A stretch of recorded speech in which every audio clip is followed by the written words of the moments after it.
The planet Izura 9 was dying, flames rolled across the horizon like molten oceans. Starships burned through the clouds, falling from orbit like dying gods. The war between the Kathir Dragon Sisterhood and the Union of Flesh and Steel had turned the once golden world into a graveyard.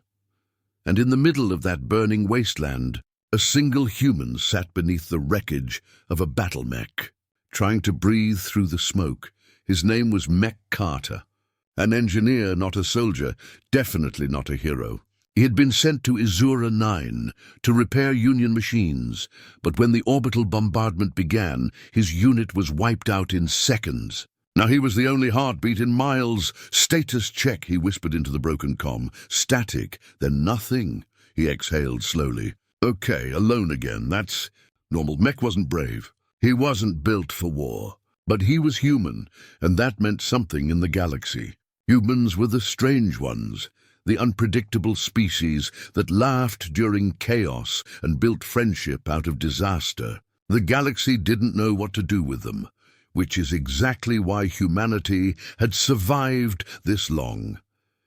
He grabbed a toolkit and crawled out from under the mech. His leg hurt, ribs bruised, helmet cracked. Every step felt like walking through a furnace, and then, from behind the smoke, came a sound that didn't belong. A low, guttural growl, feminine, deep, and wounded. Mech froze. "Oh no," he muttered. A shadow moved through the smoke. Then the ground shook. Twice. 3 times. When the haze cleared, he saw her, a Kathir dragon sister. They were legends, giant, humanoid dragon women, born of scaled fire and genetic warcraft. 12 feet tall, each scale reflecting starlight, eyes like molten sapphire. They commanded fleets and planets. Their claws tore through tanks, and one of them was standing 10 meters away, bleeding from her shoulder, armor cracked, smoke curling from her wings. She was terrifying. She was beautiful. Mech's first instinct was to hide. His second was to faint. But his third, the human one, was to help. He swallowed hard, raised his hands. "Hey, you okay?" The dragon sister turned her head slowly, eyes narrowing. "A human?" she said, her voice a thunderous echo that seemed to vibrate the air itself. "You yet live?" "Barely," Mech said. "Name's Mech. You're, kind of leaking."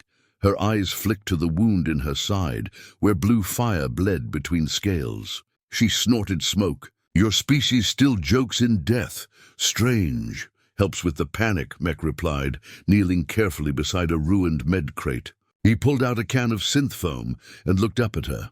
"You mind if I patch that up? It's not lethal, but it'll scar." "You would approach a dragon sister?" she asked, almost incredulous. "My breath alone could end you. Then I'll work fast." For a moment she simply stared at him, then slowly she knelt. Her massive frame lowered until her wounded side faced him. The scales there were cracked and blackened, each one the size of his hand. Mech's hands shook a little as he sprayed the foam, sealing the wound. It hissed and hardened instantly. She didn't flinch. "You have done this before," she said softly. "Yeah," Mech replied. "Just not on anyone who could crush me like a soda can." A rumble rose from her chest, laughter. It was deep, thunderous, but warm. "You are honest, human, refreshing." When he finished, she stood to her full height.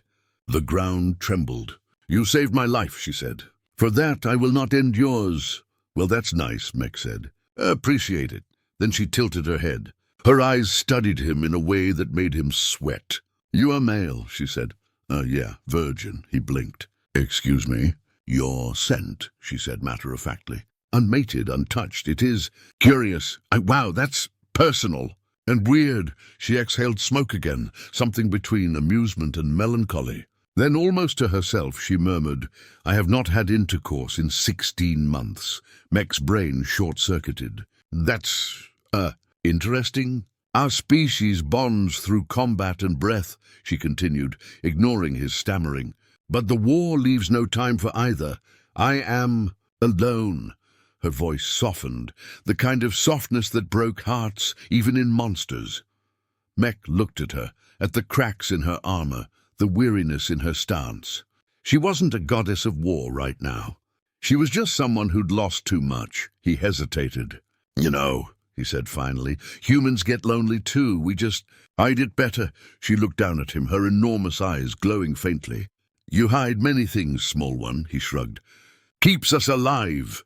They built a small camp in the ruins that night. Mech repaired his mech's radio, and she gathered food from the wreckage, strange alien fruits that glowed faintly blue. She introduced herself properly then. I am Zarathra Kathir, captain of the Third Sister Brood. Mech Carter, he said, extending a hand. Engineer, probably fired, possibly dead. She looked at his hand for a moment, then carefully pressed one clawed finger against it. A greeting, she said, almost amused. Humans are tactile. Yeah, we like to touch. Helps us trust. Strange creatures, they ate in silence for a while. Overhead, the night sky shimmered with burning ships entering the atmosphere. Finally, she asked, Tell me, Mech of Earth, why did you help me? He looked up at her. Because you needed it. Doesn't matter what side you're on, you were bleeding. Even your enemies? Especially them. That's when it matters most. Her expression shifted, something unreadable almost. Respect. Humans are madness, she said softly. You build peace in war zones. You make jokes when dying. You offer kindness to dragons.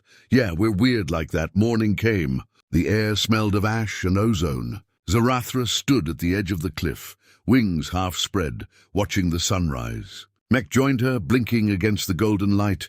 Beautiful, he said. Fragile, she corrected. Your kind always finds beauty in fragility. That is your strength. And your curse, he smiled faintly. Guess we can't help it, she turned to him. You could come with me, she said suddenly. The sisterhood honors those who save their own, he laughed. I don't think I'd fit in, not really built for dragon politics. You would surprise them, she said. You surprised me, he met her gaze, and for a moment the world around them disappeared. Just a giant warrior of scales and sorrow, and a tiny human who refused to run. Then the radio crackled. Union outpost to any survivors. Evac inbound. Repeat, evac inbound. Mech looked toward the signal flare rising in the distance. He turned back to her. Guess that's my ride. She nodded slowly.